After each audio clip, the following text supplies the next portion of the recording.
Emmanuel versus Tanuja ఎవరు correct? నాకు తెలిసి ఇమాన్యుయలే కరెక్ట్. నాకు తనుజ ఆట చూస్తే ఇప్పుడు ఈ దొంగల టాస్క్లో కూడా నిజాయితీగా ఆడతాను. అది దొంగల టాస్కే. సుమన్ అన్న కూడా ఉన్నాడు దొంగల టాస్క్ కాబట్టి సుమన్ అన్న కూడా దొంగ అయ్యాడు.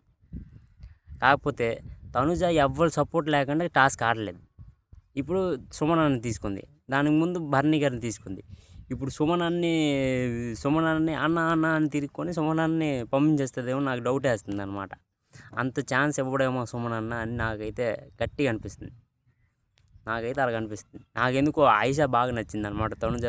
తనుజ కొద్దిగా 6 వీక్స్ ఉంది కదా, నాకు ఆయిషా కొద్దిగా బాగా నచ్చింది. అంటే నామినేషన్ కూడా పాయింట్ టు పాయింట్, అంటే సూటిగా, అంటే స్ట్రైట్ ఫార్వర్డ్గా చెప్పేస్తుంది ముఖం మీద ఏది పడితే అది.